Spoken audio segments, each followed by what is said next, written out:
Good morning, good afternoon, good evening, wherever you are, and welcome.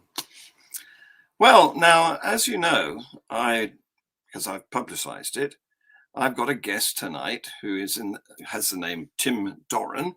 He is an administrator on a Facebook group that he and I haunt, and he turns out to be a very nice fellow. He's a kindred spirit, but he's got an interesting story to tell.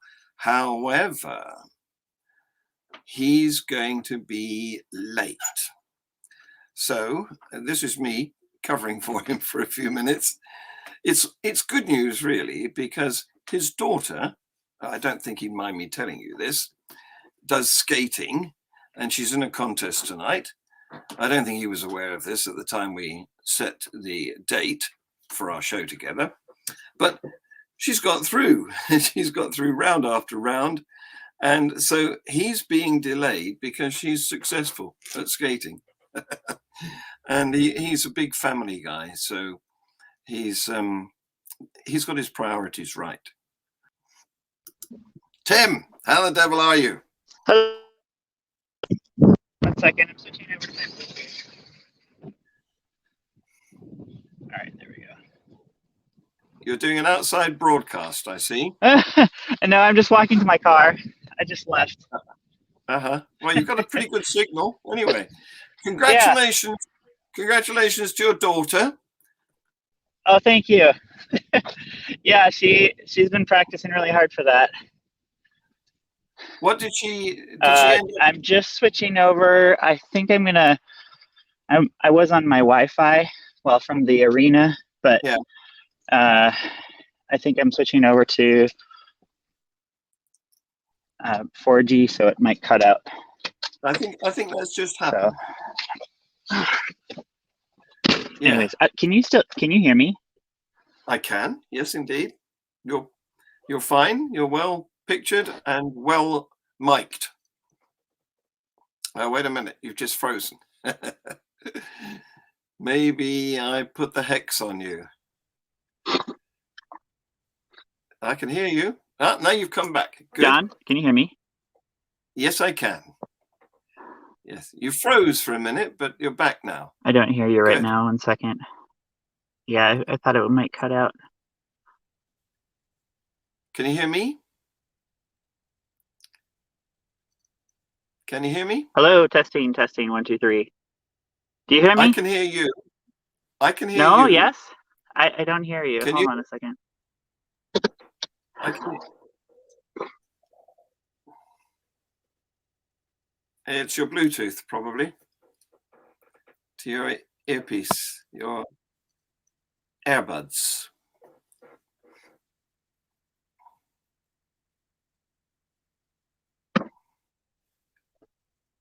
I did an interview. Yeah, for some reason I don't hear anything. Can you hear me now? 1 second here. If you try it without your earbuds, try it directly from the phone speaker.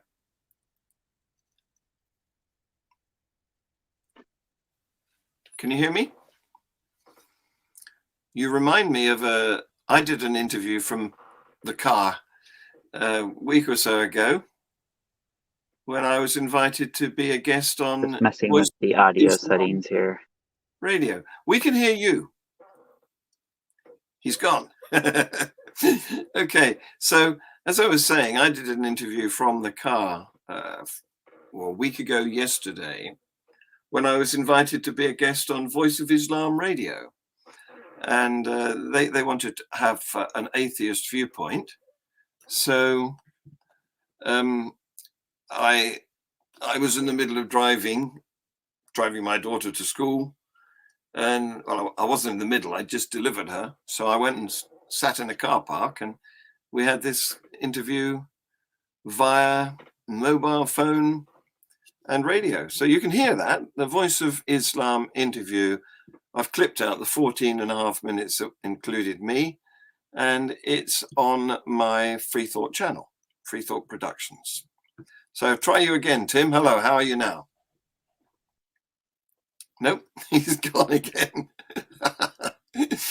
So What do we got here? Frank can hear us both. But I don't think Tim could hear me. That was the problem.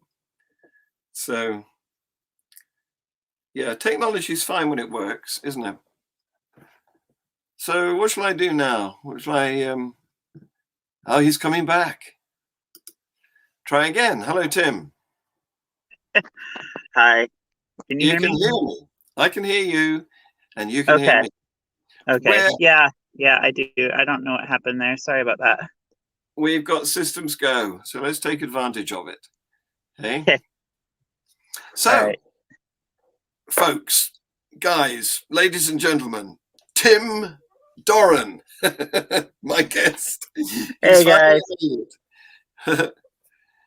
Welcome to our show, Tim. Now, I met you on, it wasn't Unbelievable, was it? I think it was another, was it Unbelievable? Or one of the other Facebook theist versus atheist groups? That's the main group that I was part of. Oh, we've lost your volume now. Can you get nearer your mic? Hello? Can you hear me now? No, hardly. Very faint. Hardly.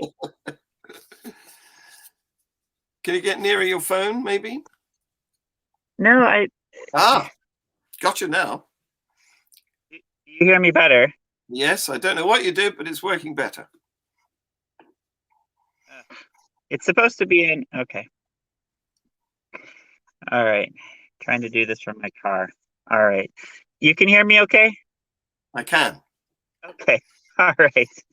Yeah, I think I don't know if we may have met on religion discussion or on Unbelievable a while ago. I know you've been in a few groups.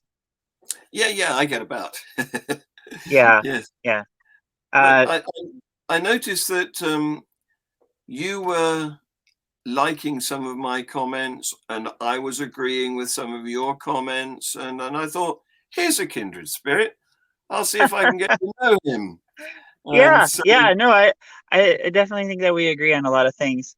And then we all have our disagreements on some things, but that makes things interesting.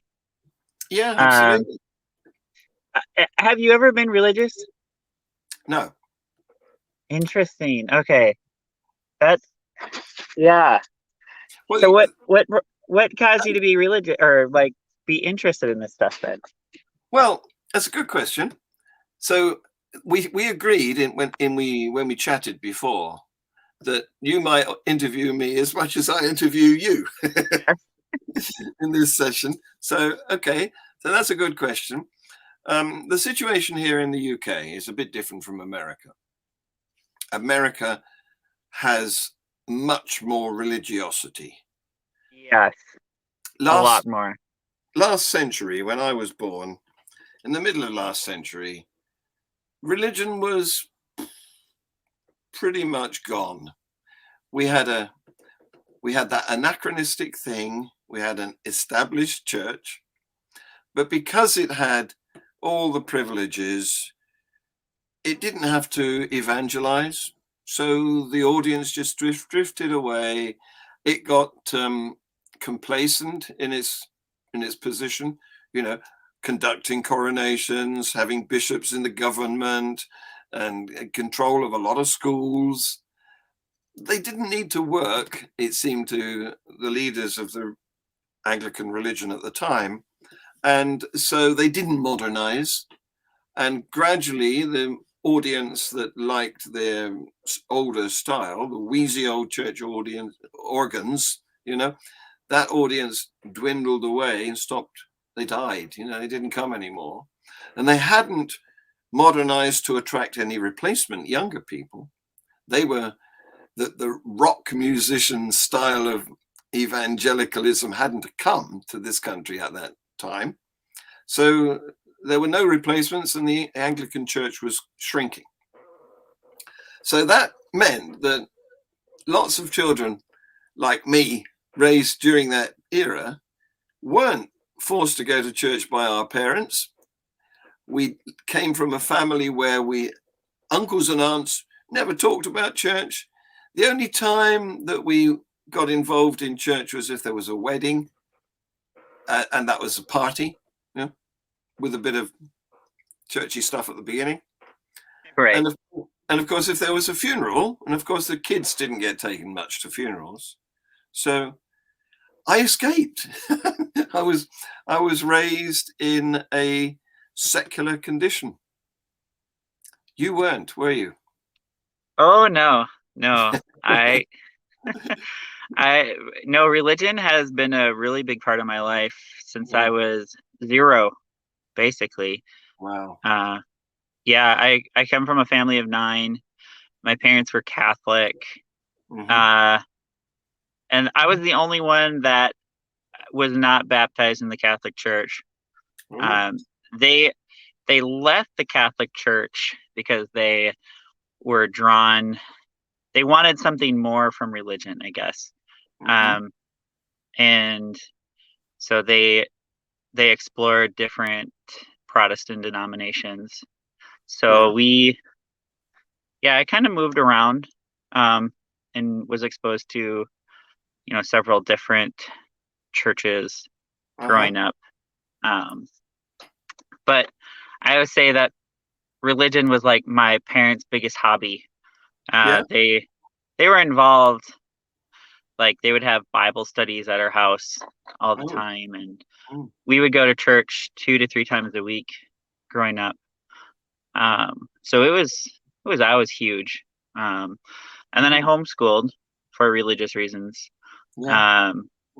Which, that there's a lot of curriculum for homeschoolers that is very much religious, like whether it's literature or spelling or they incorporate all sorts of religious things while you're learning other things.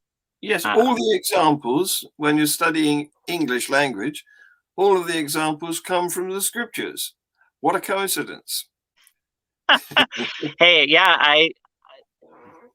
there was all these literature. Basically, it was like all the Old Testament stories that I would read from like first grade on. Of course, they would sometimes like sugarcoat it. It wouldn't necessarily be like verbatim. No. It would be, the nice stories. Disney-fied. Yes, I know. I mean, even like the story of Noah and even the story of Moses. Like, if you think about it, if like it really happened, both of those stories are terrible. But growing up, I actually didn't really view it as bad. And they were framed like, as good. And it's like the enemy, like the Egyptians, like, oh, all the firstborn Egyptians got killed. Like, yay, that's awesome. Thank you, Lord. Thank you for killing all those kids. It's funny how you can focus on the heroes in the story and gloss over the fact that God had just drowned the entire population apart from this one family. Yes. Yeah, the Noah story, oh, that one's really bad. But like the Moses story is bad too. But we don't like, God sent all these plagues and all these people got killed, but then they like Pharaoh's heart is hardened. Like, oh, good, now we can send more plagues. That's great. Like, why? It just seems so senseless. But when you're immersed in it, though, it doesn't really seem like a big deal. That's right. When everybody's going along with it, of course, you'd be the odd man out if you questioned it too much. Yeah. So, and I didn't question it. It just didn't even occur to me. It was just like, yeah, that's great. That's a cool God knows what he's doing, and like the Egyptians are the bad people, so who cares about them? Or even all the other people that get killed in the stories in the Old Testament. They're framed in such a way where they're almost like dehumanized. And who cares if they get killed, and who cares if they're taken as slaves, and who cares if like Yes. all this bad stuff happens to them. Like they're not God's people. Like it doesn't matter. Dehumanized is a good word for it, or demonized even. Demonized, yes, Yeah. demonized. That would also be a way to put it. So, Yeah, so you followed this path of Christianity, escaping from Roman Catholicism into various types of Protestantism, up yeah. to a seminary. Into what? A seminary. Yeah. Tell So us about so that. because religion was like such a central part of my life growing up, I I thought that it would be good to go off on my own and like explore it away from my family. Yeah. So I went down to Oklahoma. I'm in Minnesota, so if you're not Mm. from the U.S., it's like about 12 hours away Yes. down Yes. south. Yes. And I wanted to find out why I believed what my parents believed, essentially. Mm-hmm. Like, why was it so important to them? Yes. And it was also really important to a lot of my siblings. And Yes. I wanted to find out, like, okay, like this is like the most important thing in life, but I want to know why for myself. Mm. And You so want that's to. why You I want to went. see. You want to see if you can own it. Yeah, yeah, Yeah. I want to see if I can own it. And over the years, it, I I was like changing what I believed. I may not like the core things, but trying to make sense of things because a lot of times things just didn't make sense. Um, so yeah, things would change over the years, and even as a teenager, um, at first I was just taking some general classes, um, and that caused me to question some things in the Bible. Mm-hmm. Uh, and then I was like, yeah, I want to go to a Bible school and and figure out what's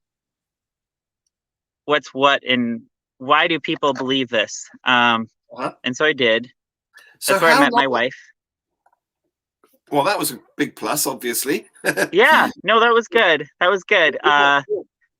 Things, But how long did you stay with the Bible school?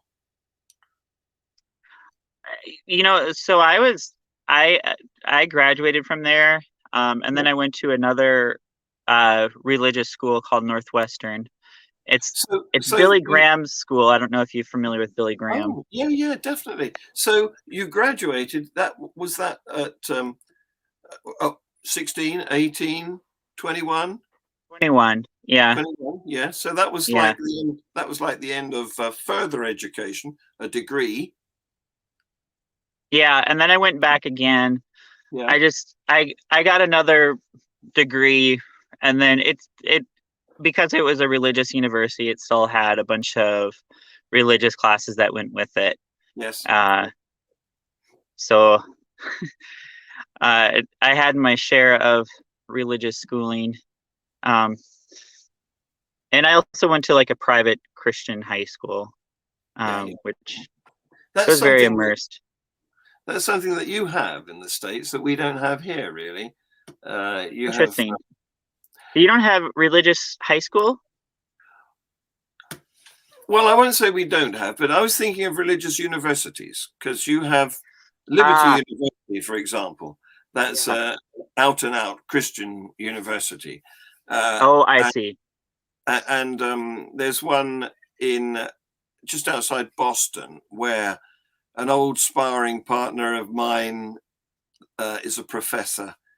And so this is the recognized universities churning out degrees specifically labeled Christian. That's a bit of a US phenomenon, I think. Oh, We, interesting. I didn't realize that. That was so normal to me because a lot of my siblings went to Northwestern and Bethel, which are two large universities in Minnesota that are religious. yeah. Mm. Now, our universities, I won't say our universities are completely secular, because, of course, many of them began back in the era of Henry VIII, and you know, everything pretty much was compelled to be religious back then. So, for example, Oxford and Cambridge still have their religious colleges, and a lot of their colleges, which are accommodation based, are named after saints, for example. But nowadays, those two universities particularly you'll be able to study anything there. You know, evolution, there's no bars, that they are some of the best, most scholarly academic places to get educated, and free of religion. Of course, you can still go and do a theology course there, or a philosophy and theology course there. And one of my acquaintances, Cosmic Skeptic, is currently at Oxford University finishing his degree. He's been doing YouTube programs since he was about 16, while he was still a schoolboy, and has amassed a very large audience. I'm a big fan. I really like his channel. Yeah. He's a bright lad, isn't he? Yeah. Oh, yeah. Absolutely. But he chose to do his degree. He wanted to do philosophy, and he had to choose another subject to go with it. And he chose to do theology because it seemed like, you know, a good match. But it's not sort of endemic in the university that there is a syllabus and you will get this amount of Christianity or any particular denomination. It's free to choose, make your own combination of subjects, which is not the case in the American Christian universities, I guess. Yeah. No, it's different. Do you know if are there a lot of creationists in the universities? Here? Yeah. No. Okay. I'm not sure. I'm not sure about. I'm trying to think now. There's what's his name? There's a maths professor who is a Christian apologist. I'm not sure. He's an Oxford professor. Can't think of his name right now. Somebody might come up with it in the audience in a minute. But he's I don't know whether he's a creationist or not, but he does go about presenting the case for Christianity. Whether it's the creationist version or not, I can't tell you. But he's very much a Bible man. So no, it's different. But what happened to you? How did you, having come up through this, I don't know, sausage machine of Christian pastor making education, how did you get out of it? What happened? Oh man. So it was like a combination of a lot of things. I was really active in the church. Sometimes I would speak on like a Sunday night or something. I taught Sunday school. I would even go out evangelizing, like went on missions trips. I went down to South America. Went to Mexico. Yeah. Went to Canada. And you know, you see a lot of things, and a lot of times I would notice that what I was teaching and what I was taught was not aligning with what I observed. Yeah. And when I went back to Northwestern, I was doing it when I was a little bit older. I started at like 27, and yeah, by the time I was like 30, I was a creationist. Old or young? Pardon? Old or young? Well, both. Initially, I was a young Earth creationist, but then I took an astronomy class and I learned about supernovas and how far away all the stars are and how long it takes stars to explode and all that. And I was like, well, that's really strange. Like, how is the light that we see from a supernova arriving here on Earth when it's like hundreds of millions of light years away or even further? Like, well, that doesn't make any sense.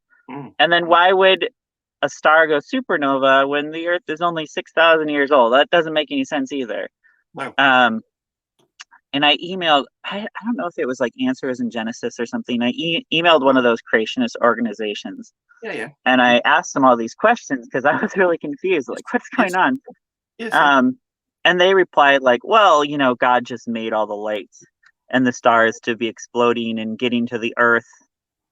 So basically it made it look like it's like hundreds of millions of years old, but he just made it look that way. And I'm like, well, why would God deceive us like that? Yes. Like that doesn't seem right. Like, and why would God make a star that essentially exploded and then the light got here?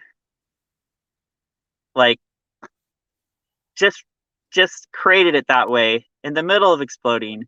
It didn't make a lot of sense. No. It sort of makes out that God is a con artist who's trying to. Yes, exactly. And not only that, but like the whole universe like revolves around us, like our species. Yes. And God is deceptive about it. And I'm like, what? Why? Why would God deceive us like that? That doesn't make any sense. I want to admire a God who's not deceptive. Yeah. Like what else is he deceiving us about? Yes.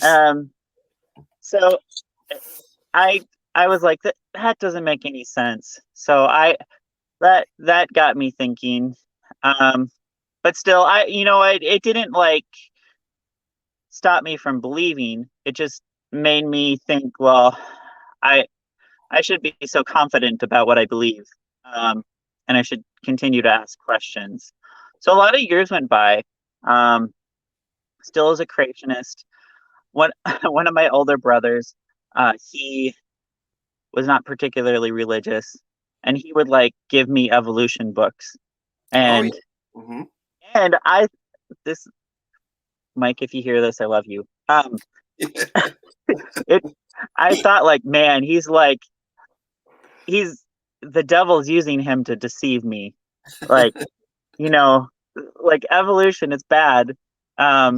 It's deceiving Christians and all that. And I was the kind of person that would read all sorts of creationist books trying to debunk evolution. I got like this series, like amazing creatures that defy evolution and like debunk evolution. Like I had like all these DVDs and stuff that I got from church and read all these different books about it.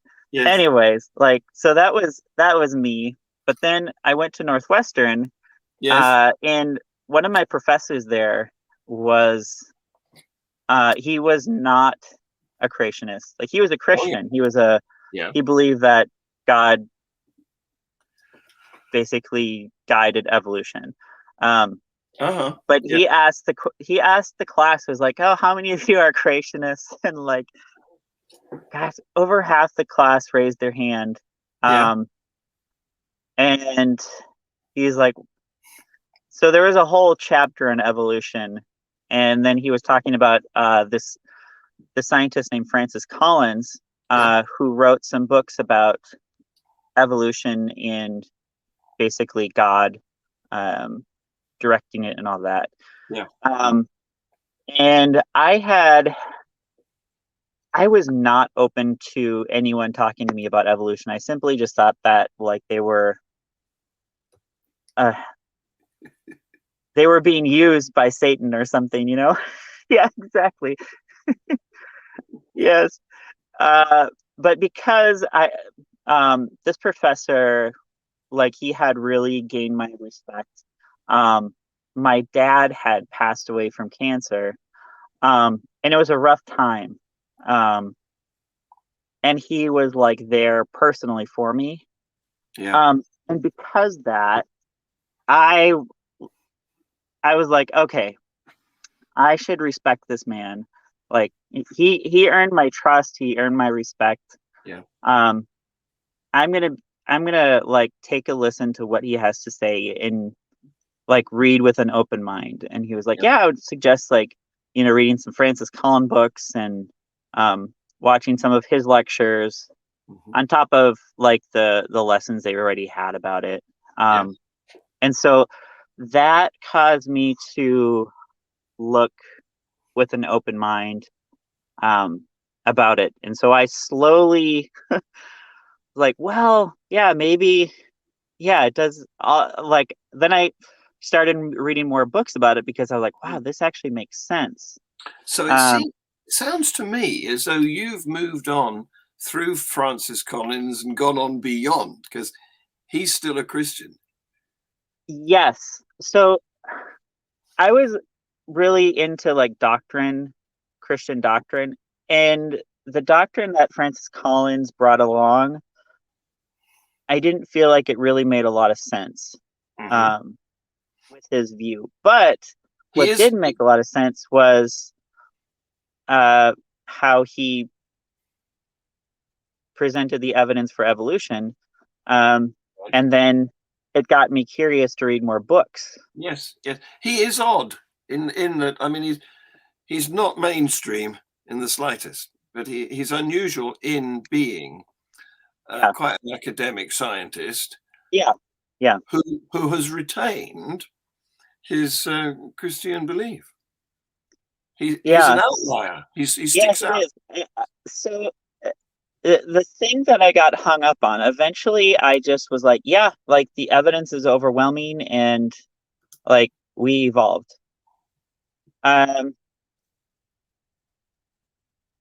Yeah, I agree, Frank. Just reading your comment.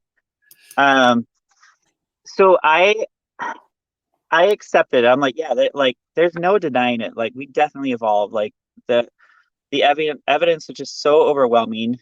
But then I was trying to make sense of Christianity in that light. I understand, like all you Christians out there, I definitely understand that you can be a Christian and believe in evolution. I get that.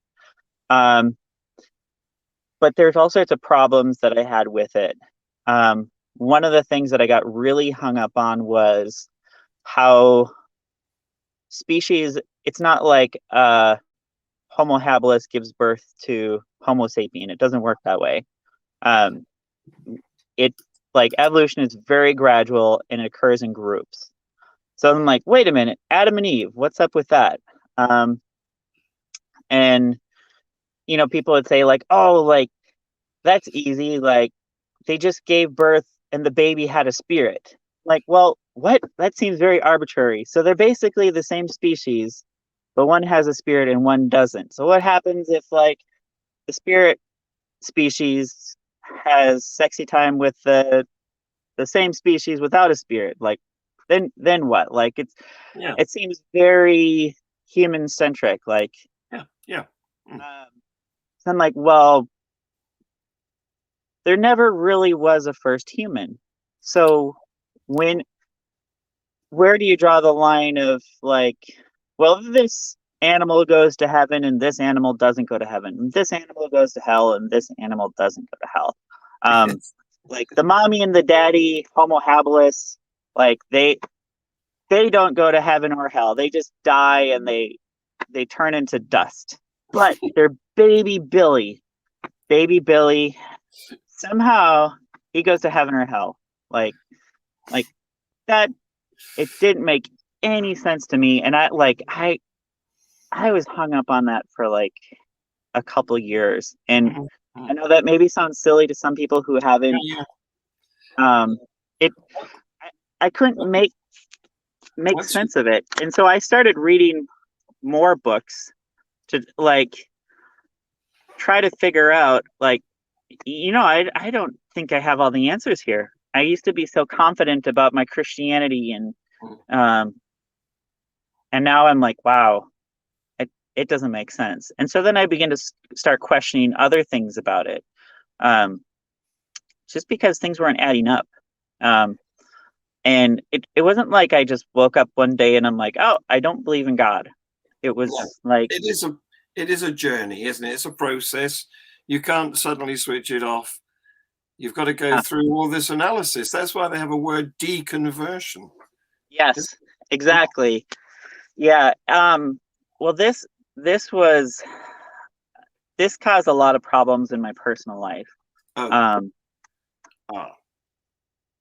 Because all my friends and family were devout Christians. I was teaching at church, and I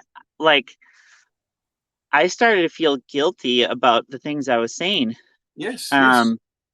You felt like that you were the words deceived. coming out of my mouth was like, I don't think I believe this. I'm like, is this bad? I'm telling these people these things, and I'm struggling with it inside. Yeah. So I resigned. Like I'm like, I can't do this. And it was weird. Were you shunned? I didn't really tell people. In fact, like, still a lot of people don't even know. I'm pretty outspoken online if it's a private group. But if it's public, I don't really talk about it much. Unless I know the people, then I do. and depending on like if I feel comfortable or not. It's just because like so many people in my inner circle, like religion is so important to them. So that's right. It's like, I can tell of a similar sort of thing. In fact, I was speaking with Frank before you joined us about this, because Frank came on and we had a chat to cover for you not being available. Yeah, thank you, Frank. Yes. Frank's an old friend. He's somebody who's been on my show before. So he and I were talking about this, and I was saying that I was lucky because I never got involved in a religion, so I didn't have to get out of one. And of course, that meant I didn't get shunned. Right. But poor people like you, who you had to sort of stand against this wall of opposition amongst your friends, relatives, colleagues, community. And do you know, this happened to me sort of maritally, because I married a woman who was and is, she still claims to be a Christian, and all of her siblings and her father and the whole community was strongly religious.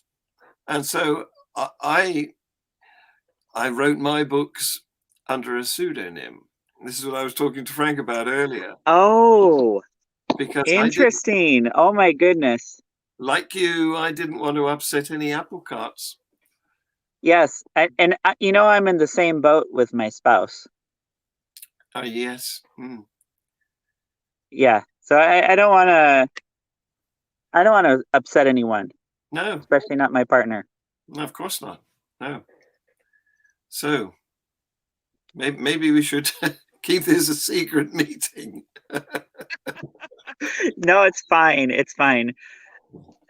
Yeah. No, I just try to be sensitive to people, because I do realize that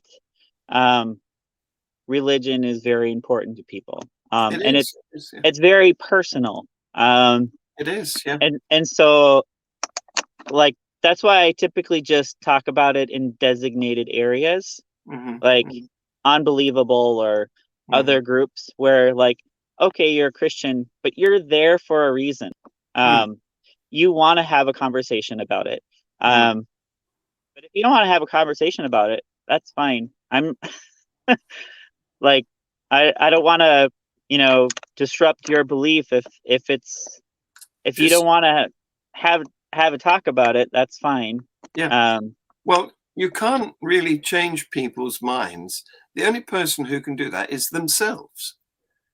Yes, and that, John, is actually something that helped with my deconstruction, because I really, really wanted to believe and make sense of things. Yeah.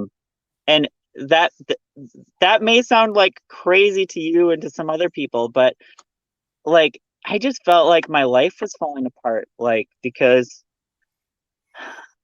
there were just so many important people, like my spouse and my mom and dad and my siblings, who, like, that was really important.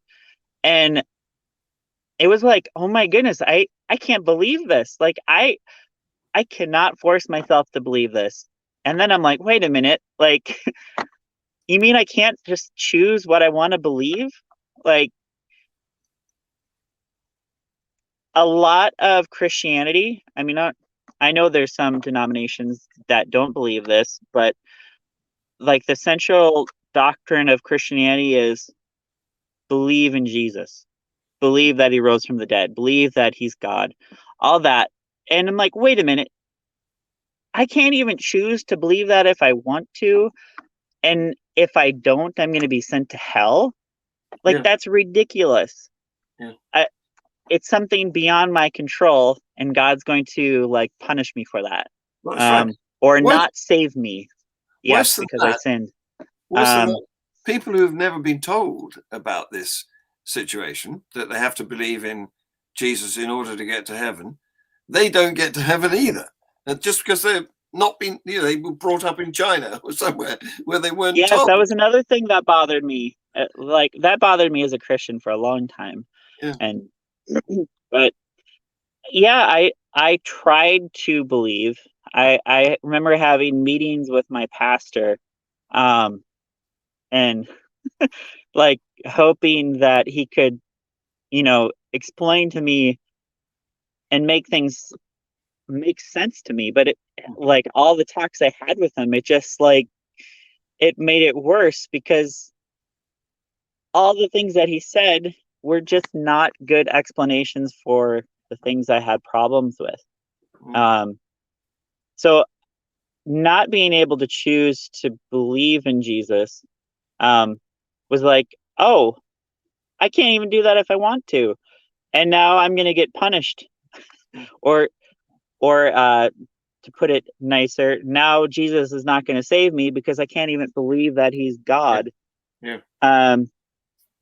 So that was a big, that kind of was like the last straw. Me trying to believe and then not being able to, and then not even being able to choose to believe in it, even though I wanted to. It was sort of the nail in the coffin. I'm like, I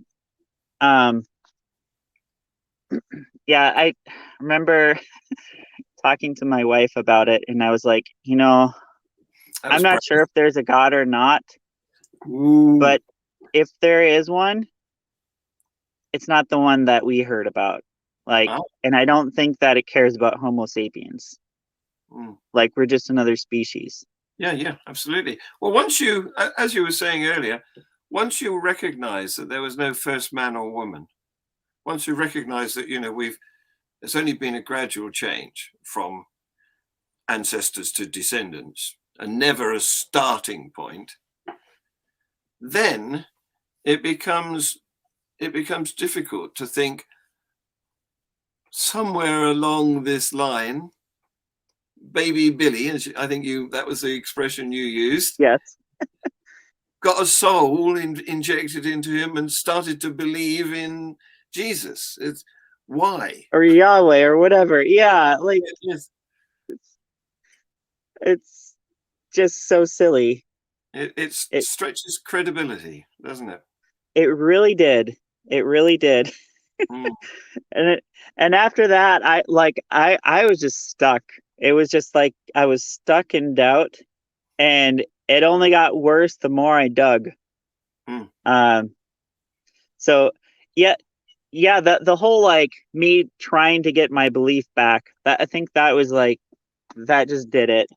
Because, like, okay, all right, God, if you want to have a relationship with me, you want to save me, like, and I can't even choose to believe in you, and you're not helping in any way, like, okay, so maybe you exist, but you don't care about us. You don't want to have a relationship with us. Maybe you're some distant God out there, and okay, that's fine. I will live my life, and you do whatever you do. That was sort of like the gradual process from going like, okay, maybe not Christianity is not true. Maybe my Christianity is not true. Maybe Christianity is not true at all. Maybe there's a God. And the more I dug, then I'm like, well, actually, it doesn't really even, there doesn't even need to be a God. The question that went through my mind when you were saying what you've just said is, what's he going to save us from? You know? I can imagine that back in the early days of Christianity, when life was dreadful, there was quite a lot of need for salvation. But today, you know, what's the threat? Why do we need rescue? Yeah. You know, I've talked to a lot of religious people from all over the world. Actually, I just talked to a friend of mine from Iraq. Maybe you're watching right now. Hey, he's from the Unbelievable group. And then I have another friend from Algeria. He's from the other group I run. And they're both practicing Muslims. And I think that some people do need religion. Like, and I don't mean to say that in like a condescending way or anything. It just, I think that some people are just in such rough spots that they need a hope beyond this life, like to keep them going. Because if they don't have that hope, they just see despair all around them. And it's like, well, what's the point of going on? And so, yeah, there is. I think maybe that's why disbelief is maybe becoming more of a thing because we are in a good spot. I mean, like, not everyone. I'm not saying that life's not hard, but in the last 100,000 years, I'd say Homo sapiens, at least a lot of us, are in a good spot. Like we have running water, we have shelter, we have 3 meals a day. We have it pretty good. Whereas a lot of people in this world, they still a rough life. And they need something. They need to keep them up, keep waking up and pressing on. So yeah, no, I think that religion does a good job of providing hope, meaning, and purpose. And so that's why sometimes, even when I have conversations with people, I'm like, man, should I like talk to them about that? Like, even if they want to, like, am I doing something wrong here by taking away their hope?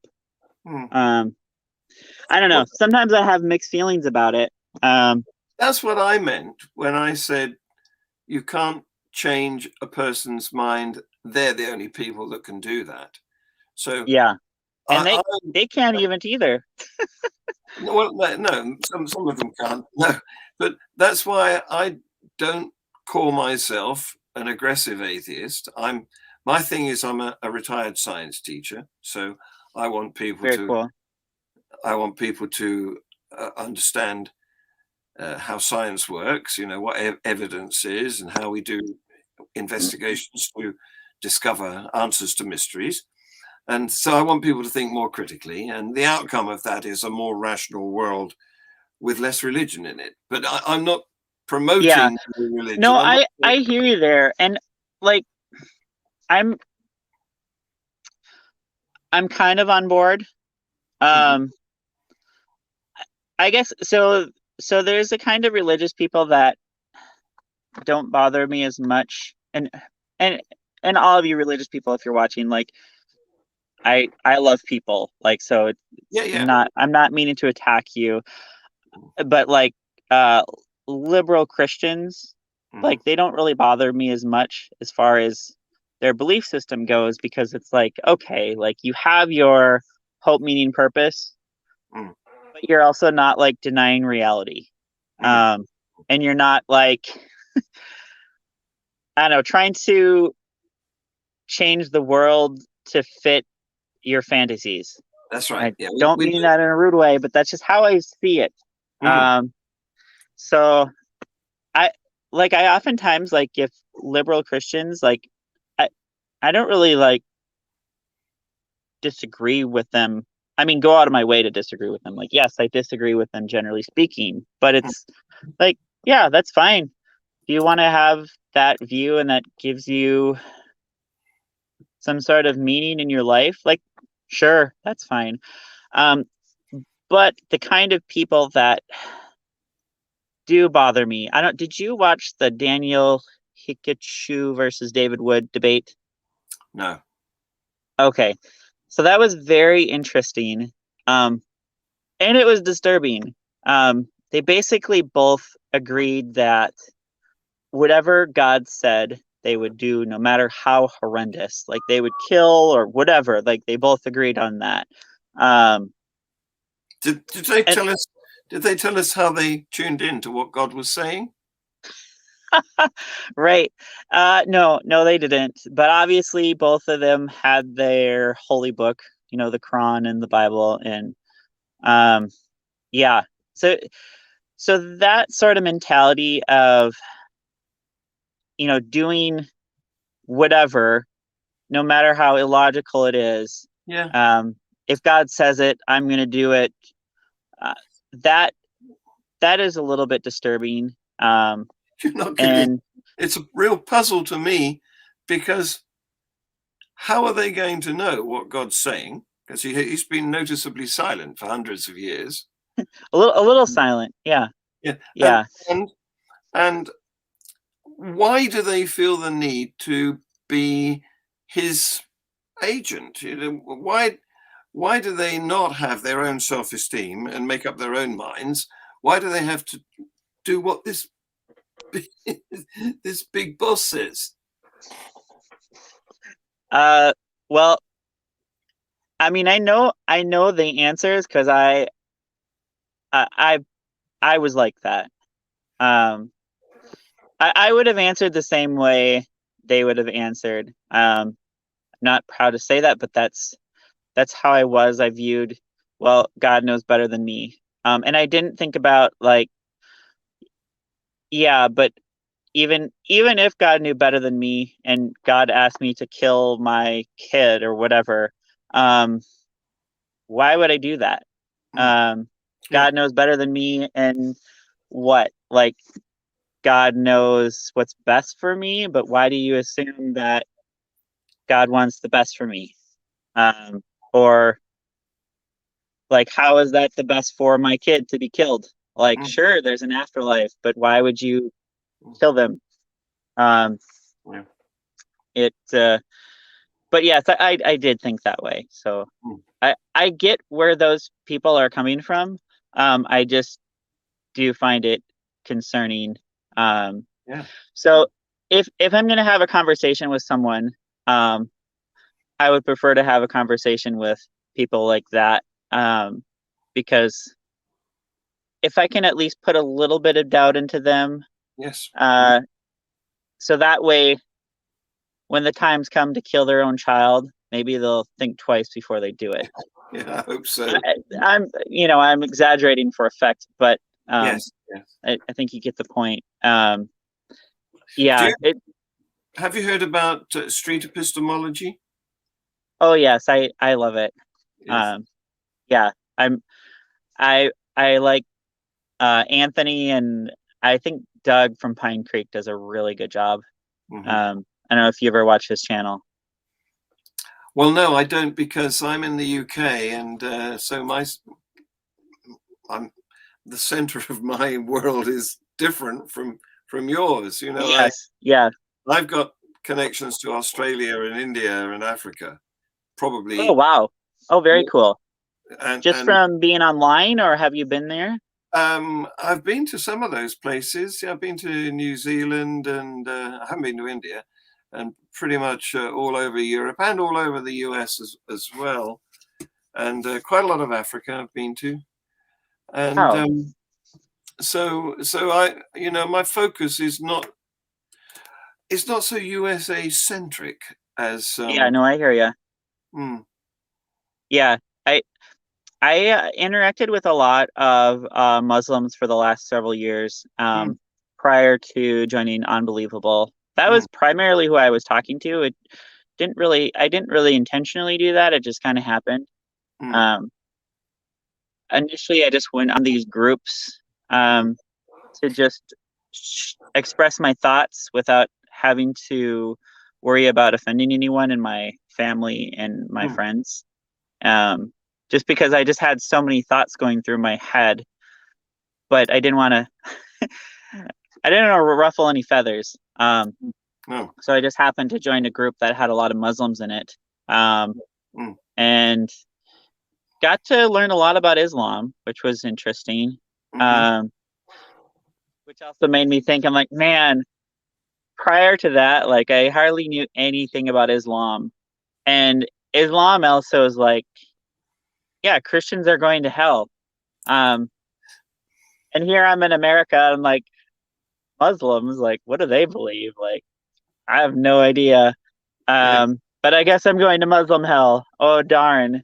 Yes. Uh, but like, what's funny is like Christians and Muslims, they're both gonna go to each other's hell. Yes. Um, Yes. and I Even, met so many very sincere Muslims. Like, they really believe that, and yeah. like, they they're very friendly, and they like want to save me. Like, Yeah. oh, it's very nice Yes. of you. Like, my mom wants to save me too. Yes. Um, Yes. just from a different hell. I wonder. Um, I wonder what would happen if a Christian, say, who's been, very good Christian and does get saved and goes to the Christian heaven. Can he also, because he knows a few Muslim people and they know him, can he also be sent to the Muslim hell for not being a Muslim? I don't Does, know. does It's the like, soul does the soul split and go left? oh no, my upper soul has gone to heaven, and my lower soul has gone to Muslim hell. Oh Yes. geez. Yeah, a- and in my work, I have a lot of Indians that I Yes. work with, and Yes. Yes. they're a lot of them are very devout Hindus. Um, and so Yeah. I've been to some Hindu festivals, and Yeah. Yeah. they'll like dance out their mythologies. Yes. So you know how we have our like Adam and Eve and Moses mythology and Yes. Abraham mythology, all that. Well, they have their own stuff, Yes. and I mistakenly like in my mind, I'm just thinking it's like so out there. Like, Mm. of course, it's not history. So I was like, oh, like I can't remember what I said exactly, but something about like their mythology, and the person I was with kind of got a little irritated. I was like, no, Tim, this is history. This Mm. isn't mythology. Like, Mm. he really believed that, like, very sincerely believed all these different stories that they were dancing to and Yes. whatnot. And I'm Yes. just thinking, like, my goodness, like we have all these different mythologies from all around the world, and Yes. people really believe them. Like, oh yeah, there was really an Adam and Eve, and they Yes. were naked, and they Yes. were walking in the garden, Yes. and oh yeah, Yes. there was really this guy named Moses who split the Yes. Red Sea and like Yes. sent all these plagues through And they Yahweh. spread out. They spread out from a geographical center, and they spread like a bacterial colony across the surface of the land, the different belief systems. So you can track back to, there's a very Yes. there's a very good animation that I could share with you. You track back to Israel in the early days of the Abrahamic religion, and you can see how, first of all, Judaism spread out geographically, and Yep. subsequent to that, Christianity spread out. It got a bit further, it reached the northern part of Europe, and, uh, and then the Muslim religion started, and that spread into Asia initially, and then along the North African coast and up from there into Spain. And then mobility increased, people started to travel on ocean-going ships. And so the Americas got a dose of Christianity for the north and Roman Catholicism for the south. Meanwhile, Hinduism was going down the Indonesian area, into the Philippines. So it's all geography. It is. I actually love that. I love that topic. Reading about the Mesopotamian religions or mythologies and how they really influenced the Bible a lot. There was this. Do you ever listen to any great courses, classes? I can't say that I do. Oh, okay. Anyways, I listen to a lot of that stuff. I love it. I listened to this Egyptian class, and one of the stories from Egypt was there was this king. I'm drawing a blank here.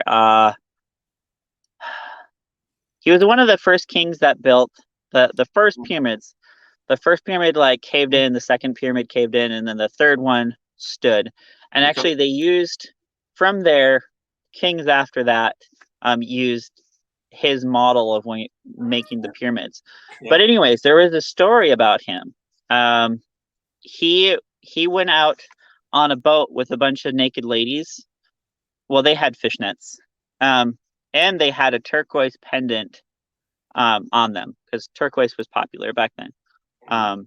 Anyways, so they go out on this boat, and one of the ladies drops her turquoise pendant into the water, and she's all distraught because it was King Snefru. King Snefru had given her, that turquoise pendant, and she wanted to have that one. So he's like, all right, I got you covered. So they go back to the shore, and then he gets his high priest, and then the high priest comes, and he raises his hands and says a spell or whatever, and then the waters part. Yeah, no, can you believe it? So then King Snefru walks down and grabs the turquoise pendant and brings it back to the lady. And then get this, they celebrate, and they have this big festival, and then the waters crash back down. And I'm like, wow, that sounds so familiar. And that was King Snefru, and he was, I think it was around 2600 BCE. And then the Moses story, it's all contested on when that was written, but it's actually really cool, just to see how stories evolve over time, and themes and whatnot are taken and expanded upon and made relevant to those people. But then nowadays it's oh, that really happened. Come on. Anyways, well, that's where I come in, you see, with my I want you to understand science better, because yes, it's a human weakness, I think, to love narrative to the exclusion of evidence. Yes. It's hey, what can I say? Stories are fun. Yes. But we shouldn't count them as more important than actual facts. I mean, if we went by stories, we'd never have heart surgeons, would we? Yes, this is true. There's a place for stories for sure, but it just becomes it can be a little dangerous if we start thinking that all these stories are real and living our lives as though they were. I've seen that firsthand a few times, and it can be a little disturbing. There's different degrees that people take these stories literally, and then they base their life on it, and that can cause a lot of problems. Well, that's right, especially if they believe them so fervently that they want to get to their heaven so desperately they're prepared to blow themselves up and kill a few people on the way. That's really helpful. Yeah, no, it is. And then you have like faith healers who, they go and they pray for people and like, oh, I'm healed now, and like, oh, I'm not going to take my medicine anymore. And I've seen that, not online. I've seen that in person. Wow. And that is a thing, and it's very dangerous. Yeah. Yes, the outcome of that is invariably unpleasant. Yeah, it is. I actually had a story when I was young. I had my appendix started to implode. But at the time, my parents were really into healing and like, oh yeah, we'll just pray. Jesus has got you. And they waited for days, and fortunately, I went in like right before it was gonna burst. And like things like that, like if you really believe it, and I can understand that perspective, like, oh, like if you have like a level 50 healer, why not just cast some magic spells and like poof, like that seems like a great way to live your life if you had that ability. So I can understand the appeal. So if these people exist, why do we have hospitals? Oh, you should hear all the reasons for that. Oh boy. Usually it has to do with sin. They don't have enough faith. There's sinners. There's spirits that block. Oh goodness, there's so many excuses for that. I see. So the healing would work if the patient hadn't been such a bad boy. Yeah, they didn't repent. Yeah, they didn't have enough likes on their prayer request. Yes. I think you need at least 1,500. and it's because he was a bad boy that he needs to go to hospital. Yeah, that's it. That's why, like, people that don't sin generally don't get sick. That's just how it works. Yeah. Well, you've been fantastic, like I knew you would, Tim, and I've kept you for an hour since you joined us. I know. Yeah, and I so appreciate your patience. I was so torn because I really wanted to be on the program, but I didn't want to miss my daughter's program, and she had worked so hard for it. So it was like, oh man, like. Yes. Anyways, I am grateful that you waited, and it was a delight talking to you. Well, you're a nice guy. You're a lovely guy, Tim, and I would like to spend some more time talking to you another day. Absolutely, and I'm sure I'll see you on Unbelievable and other places on the internet. I'll be there. All right, take care, John. Thank you. Bye-bye. Bye.